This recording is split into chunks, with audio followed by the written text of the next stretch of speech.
Салем, достар!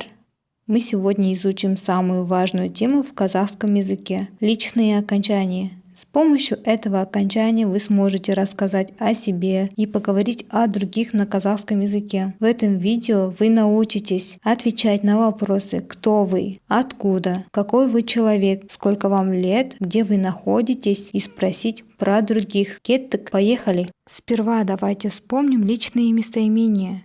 Мен, сен, сіз, ол, біз, сендер, сіздер, олар. У каждого из них есть личные окончания. Давайте рассмотрим каждое местоимение по отдельности. Мен, я. Окончание мын, бын, пын. Мен алмаспын. Я алмаз. Нельзя говорить мен алмаз. Это будет неправильно. Мен дәрігермін. Я врач. Мен Алматыдамын. Я в Алмате. Достар, не забывайте, что к мягким словам добавляются мягкие окончания, а к твердым словам добавляется твердое окончание. Например, мен динарамын. Слово динара заканчивается на твердый слог, поэтому добавляем твердое окончание. Мен мұғаліммін. Мұғалім заканчивается на мягкий слог, поэтому добавляем мін, мягкое окончание. Мен семейдемін.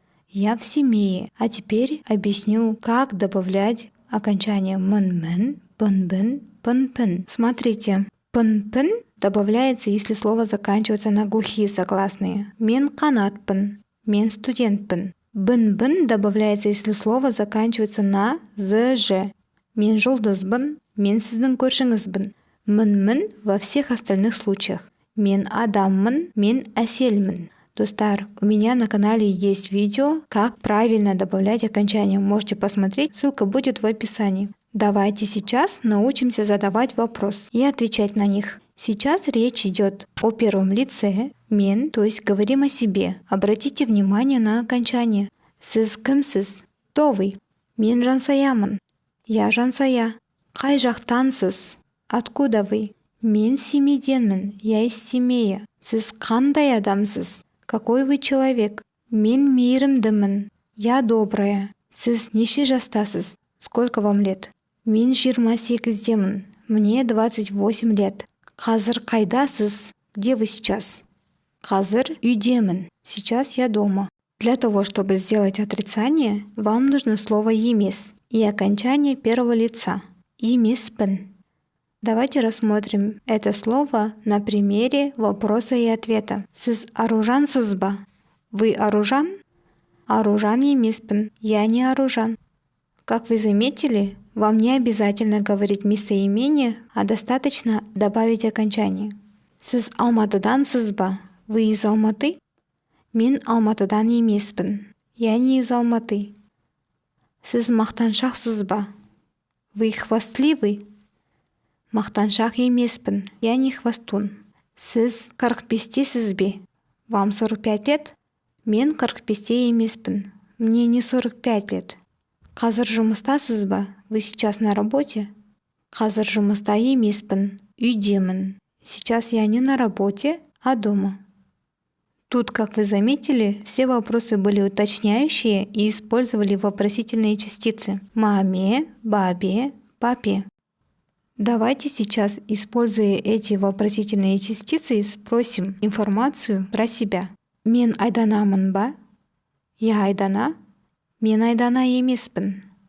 Я не айдана. Мен мұғаліммін бе? Я учитель. Мен мұғаліммін. Я учитель. Мен ашушаңмын ба? Я вспыльчивый. Мен ашушаңмын. Я вспыльчивый. Мен нешедемін? Сколько мне лет? Мен 22-демін. Мне 22. Мен қайдамын? Где я? Мен дүкенде сияқтымын. Мне кажется, я в магазине. Слово «сияқты» означает «кажется». Мен кіммін? Кто я? Мен адаммын. Я человек. Надеюсь, с местоимением «мен» все стало понятно. Дальше местоимение «сен», то есть поговорим о тебе.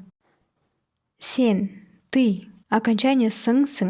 Сен алмассың. Давайте зададим уточняющий вопрос. Мен алмаспын ба? Я алмаз. Сен дәрігерсің. Ты врач. Уточняем. Мен дәрігермін бе? Я врач. Сен Алматыдасың. Ты в Алмате. Уточняем. Мен Алматыдамын ба? Я в Алмате. Учимся задавать вопрос с местоимением «сен». Обратите внимание на окончание. Сен кімсің? Кто ты? Алиханмын. Я Алихан. Сен қай жақтансың? Откуда ты? Ақтауданмын. Из Ақтау. Сен қандай адамсың? Какой ты человек? Ақылдымын. Умный. Сен неше жастасың? Сколько тебе лет? 30-дамын. Мне 30 лет. Қазір қайдасың? Где ты сейчас? Қазір мектептемін. Сейчас я в школе. Теперь вопросы от первого лица ко второму. И учимся отрицать. Отрицание во втором лице будет емессің. Мен оқушымын ба? Я ученик. Сен оқушы емессің. Ты не ученик. Мен біріншімін бе? Я первый. Сен бірінші емессің. Ты не первый. Мен биікпін бе? Я высокий. Сен биік емессің. Ты не высокий. Мен 19-дамын ба? Мне 19 лет. Сен 19-да емессің. Тебе не 19 лет. Мен үйдемін бе? Я дома. Сен үйде емессің. Ты не дома. Сіз. Вежливая форма. Окончание сіз. Задаем вопросы. Обратите внимание на окончание. Сіз кімсіз? Вы кто? Батырханмын. Я Батырхан. Қай жақтансыз? Откуда вы? Оралданмын. Из Орала. Сіз қандай адамсыз? Какой вы человек? Жомартпын. Я щедрый. Сіз неше жастасыз? Сколько вам лет? 35-темін. Мне 35 лет. Қазір қайдасыз? Где вы сейчас? Қазір жұмыстамын. Сейчас я на работе. Еще раз напоминаю, можно не говорить местоимение, а достаточно добавлять окончание. Как в примере Батырханмын, Оралданмын, Жомартпын, 35-темін, жұмыстамын. Отрицание местоимения сіз будет емессіз. Емессіз. Сіз қонақсыз. Вы гость. Сіз қонақ емессіз. Вы не гость. Сіз ресейденсіз. Вы из России. Сіз ресейден емессіз. Вы не из России. Сіз орыссыз. Вы русский. Сіз орыс емессіз. Вы не русский. Сіз біріншісіз. Вы первый. Сіз бірінші емессіз. Вы не первый. Сіз үлкенсіз. Вы большой. Сіз үлкен емессіз. Вы небольшой. Сіз 47-десіз. Вам 47 лет. Сіз 47-де емессіз. Вам не 47 лет. Местоимение «ол». В третьем лице нет окончаний. Это нам облегчает обучение. И еще в казахском языке нет категории рода. Поэтому он, она будет «ол». Учимся задавать уточняющие вопросы. Ол оқушы ма? Он ученик? Ол оқушы. Он ученик. Ол бірінші ме? Она первая? Ол бірінші. Она первая. Ол биік пе? Он высокий? Ол биік. Он высокий. Ол 19-да ма? Ему 19 лет. Ол 19-да. Ему 19 лет. Ол үйде ме? Он дома? Ол үйде. Он дома. Отрицание в третьем лице будет емес, тоже без окончаний. Ол қонақ. Он гость. Ол қонақ емес. Он не гость. Ол Германиядан. Он из Германии. Ол Германиядан емес. Он не из Германии. Ол қазақ. Он казах. Ол қазақ емес, қырғыз. Он не казах, қырғыз. Ол мықты. Он сильный. Ол мықты емес, әлсіз. Он не сильный, а слабый. Ол жас. Она молодая. Ол жас емес, кәрі. Она не молодая, а старая. Ол елуде. Ей 50 лет. Ол елуде емес, 35-те. Ей не 50 лет, а 35. Арман мал дәрігері. Арман ветеринар. Арман мал дәрігері емес. Арман не ветеринар. Вы можете всегда заменить «ол» на имя человека, как в этом примере. Сара әдемі, Сара красивая. Сара әдемі емес, Сара некрасивая. Сендер, вы. Используйте это местоимение, когда вы с собеседниками в дружеских отношениях, либо они младше вас. Окончания те же самые. Сын, сын. Только добавили окончание множественного числа. И получилось у нас сыңдар, сындер. Давайте рассмотрим примеры. Сендер оқушысыңдар ма? Вы ученики? Біз оқушымыз. Мы ученики. Қай жақтансыңдар? Откуда вы? Оралданбыз. Из Урала. Сендер қандай адамсыңдар? Какие вы люди? Біз жақсымыз. Мы хорошие. Сендер неше жастасыңдар? Сколько вам лет? 35-теміз. Нам 35 лет. Қазір қайдасыңдар? Где вы сейчас? Қазір мектептеміз. Мы в школе. Сіздер. Тоже вы, но уважительная форма. Используйте, когда уважаемых собеседников больше одного. Окончание сыздар, сіздер. Сіздер қонақсыздар ма? Вы гости? Біз қонақ емеспіз. Мы не гости. Сіздер ресейденсіздер ме? Вы из России? Біз ресейден емеспіз. Мы не из России. Сіздер орыссыздар ма? Вы русские? Біз орыспыз. Мы русские. Сіздер біріншісіздер ме? Вы первые? Біз біріншіміз. Мы первые. Учимся отрицать. Сендер. Используйте слово емессіңдер. Сендер мұғалім емессіңдер. Вы не учителя. Сендер шыдамды емессіңдер. Вы нетерпеливые. Сендер жаман емессіңдер. Вы неплохие. А сіздер отрицание будет емессіздер. Сіздер мұғалім емессіздер. Вы не учителя. Сіздер шыдамды емессіздер. Вы нетерпеливые. Сіздер жаман емессіздер. Вы неплохие. Местоимение біз, мы. Окончание мыз, міз, біз, біз, пыс, піз. Пыс-пыз используется, когда слово заканчивается на глухую согласную. Біз қанатпыз, біз студентпіз. Біз используется, когда слово заканчивается на з, ж, м, н, ң. Біз жұлдызбыз, біз адамбыз. Мыз во всех остальных случаях. Біз баламыз, біз үшеуміз. Задаем вопрос и отвечаем. В отрицании говорим емеспіз. Біз оқушымыз ба? Мы ученики. Біз оқушы емеспіз. Мы не ученики. Біз қай жақтанбыз? Мы откуда? Оралданбыз. Мы из Урала. Біз қандай адамбыз? Какие мы люди? Біз жаман емеспіз. Мы неплохие. Біз нешедеміз. Нам сколько лет? 35-теміз. Нам 35 лет. Қазір қайдамыз? Өскемендеміз бе? Где мы сейчас? В Усть-Каменогорске?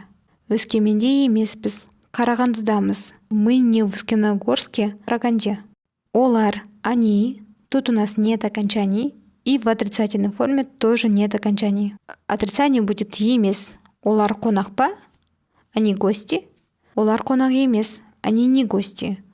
Олар Германиядан. Они из Германии. Олар Германиядан емес. Они не из Германии. Олар қазақ па? Они казахи. Олар қазақ. Они казахи. Олар мықты. Они сильные. Олар мықты емес, әлсіз. Они не сильные, а слабые. Олар жас па? Они молодые. Олар жас емес, кәрі. Они не молодые, а старые. Олар елуде ме? Им 50? Олар елуде. Им 50 лет. Мұғалімдер мектепте ме? Учителя в школе? Мұғалімдер мектепте емес. Учителя не в школе. Оқушылар тәртіпті ме? Ученики воспитанные. Оқушылар тәртіпті. Ученики воспитанные. Ну а сейчас повторим вопросы и ответы на них. Мен кіммін? Кто я? Мен мұғаліммін. Я учитель. Мен қай жақтанмын? Я откуда? Мен семейдемін. Я из семьи. Мен қандай адаммын? Какой я человек? Мен жақсы адаммын. Я хороший человек. Мен неше жастамын? Сколько мне лет? Мен 18-демін. Мне 18 лет. Мен қазір қайдамын? Где я сейчас? Мен қазір даладамын. Я сейчас на улице. Мен айданамын ба? Я айдана. Мен айдана емеспін. Я не айдана. Мен мұғаліммін бе? Мен мұғалім емеспін. Я не учитель. Мен ашушаңмын ба? Я вспыльчивый. Мен ашушаң емеспін. Я не вспыльчивый. Используя этот слайд, вы можете менять местоимения местами и окончания, и задавать вопрос про себя и про других, и отвечать на них. Достар, я для вас подготовила таблицу, чтобы было легче запомнить окончание. Давайте пройдемся по ней. Мин. Окончание мын-мын, бын-бын, пын-пын. Біз. Окончание мыз-мыз, біз-біз, пыс-пыс. Сен. Окончание сын-сын. Сендер. Сыңдар, сіңдер. Сіз. Сыз-сіз. Сіздер. Сыздар, сіздер. олар, окончаний нет. Это примеры спряжения слов оқушы, студент, үшінші. Можете сами прочитать и проспрягайте слово, которое вам нужно по этой таблице. И не забывайте про отрицание емес. И в заключение я вам даю домашнее задание. Үй тапсырмасы. Добавьте правильное окончание к этим словам. Достар, я напоминаю вам, чтобы вы не забыли подписаться на канал и нажать на колокольчик, чтобы не пропустить следующие ролики. Если урок был полезным, оставляйте комментарии, ставьте лайки. Вы можете смотреть это видео повторно, чтобы запомнить информацию. Ну а с вами была Казлингва Трип. Көріскенше.